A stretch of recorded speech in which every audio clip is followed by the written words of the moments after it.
رسم الخط یعنی ہینڈ رائٹنگ، ہینڈ رائٹنگ سے اس کا پروناؤنس اور اس کا تلفظ بڑھتا تبدیل ہوتا ہے.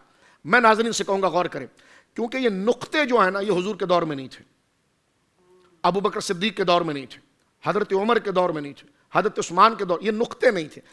نقطے نہیں تھے، یوں سمجھ لیجئے کہ جس کو آپ آسان لہجے والی اردو میں کہتے ہیں نقطوں کا شوشہ، یعنی جیسا نون ہے تو یہ نون کا جو شیپ ہے نا جی، اس کے اندر جو نقطہ ہے، اس زمانے میں نقطے نہیں تھے. تو ہمیں کیا پتا چلے گا یہ ساکن ہے یا نون ہے یا جناب یہ کیا بن رہا ہے؟ جیسے دال ہے، دال، اب دال کے اوپر آپ نقطہ لکھتے تو کیا بن جاتا ہے؟ غال. را ہے، را کے اوپر آپ نقطہ دیتے تو کیا بن جاتا ہے؟ زا.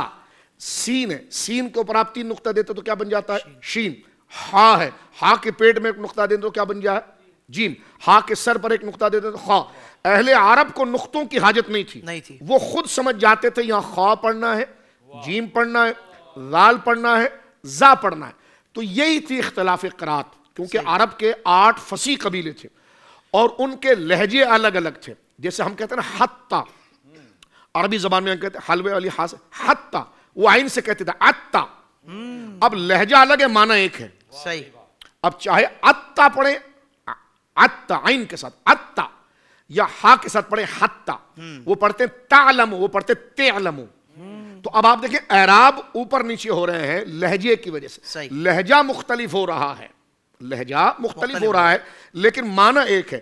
اس کی گزارش اللہ کی بارگاہ میں حضور نے کی، یا رسول اللہ میری امت کے لیے آسانی فرما.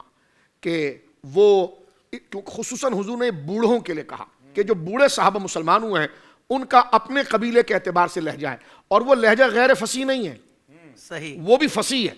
اصل عرب کا وہ لہجہ ہے، لیکن 8 قبیلے ہیں اور وہ 8 قبیلے کے جو لہجے ہیں وہ عجمی نہیں ہے، وہ بھی فصیح ہیں. لیکن حضور جو ہیں قریشی ہیں، تو قریش کا کسی لفظ کو بیان کرنے کا انداز اور ہے. یہ سب سے بڑی وجہ ملی. تو سرکار دو عالم نے صلی اللہ علیہ وسلم نے اللہ کی بارگاہ میں عرض کی کہ یا اللہ یہ میری امت کے بوڑھے ہیں، ان کو اب کہاں کہا جائے کہ وہ اس لہجے پر آئیں. عمری اب اس لہجے میں آنا اور ایک پر زبان بن چکی ہو، پھر اس زبان کو اس طرف پھیرنا تو بڑی مشقت ہے. تو سرکار دو عالم صلی اللہ علیہ وسلم فرماتے ہیں کہ اللہ رب العالمین نے میری امت کے بوڑھوں کو اجازت دے دی. مسلم شریف کتاب القرات کے اندر موجود ہے کہ میں نے اپنے رب سے کہا، جب ابی بن کعب مسجد میں بیٹھے تھے جو سید القراء ہیں، انہوں نے دیکھا کہ آدمی نے بڑے عجیب طریقے سے قرآن پڑھا ہے. تو یہ مسئلہ لے کر جب حضور کے پاس گئے، تو میں اس کو بہت مختصر کر رہا ہوں، تو سرکار دو عالم صلی اللہ علیہ وسلم نے ان کے سینے پر ہاتھ رکھ کر برکت عطا فرمائی، اور پھر رب کی بارگاہ میں جب دعا کی تو کہا یا اللہ میری امت کے لیے آسانی کر. تو رب نے فرمایا حبیب 3 لہجوں کی اجازت ہے. فرمایا آسانی کر، فرمایا 5 لہجوں کی، فرمایا آسانی کر، فرمایا 7 لہجوں کی. واہ واہ واہ. تو یہ 3 دفعہ حضور کی دعا پر ان قبیلوں کو رخصت دے دی گئی کہ آپ اپنی مدر ٹنگ کے اندر جو فصیح ہے اس میں آپ قرآن پڑھیں گے. اور سرکار دو عالم سے رب نے فرمایا کہ حبیب یہ جو 3 دعا تو نے مجھ سے دی ہے نا، تو 3 آپشن میں تجھے اور دے دیتا ہوں، واہ واہ واہ، تو 3 اور مانگ لے. تو سرکار نے پہلی دعا مانگی اللہم اغفر لی امتی، ایک آپشن یوز کیا یا اللہ میری امت کو بخش دے. دوسری دعا مانگی اللہم اغفر لی امتی، یا اللہ میری امت کو بخش دے. اور تیسرا جو آپشن تھا سرکار نے فرمایا وہ جو اللہ نے 3 دعا مانگ کر جو میں نے خود اپنی مرضی سے مانگی اور اللہ نے 3 دعا میں 7 لہجے دیے، تو اس 3 پر خدا نے 3 آپشن جو اور دیے، 2 تو میں نے دنیا میں مانگ لی یا اللہ میری امت کو بخش دے، میری امت کو بخش دے. اور فرمایا تیسری دعا میں نے قیامت کے لیے چھوڑی ہے، جس دن ساری خدائی امنڈ کر میرے پاس آئے گی، یہاں تک کہ ابراہیم کو بھی میرے پاس آنا پڑے گا. اللہ.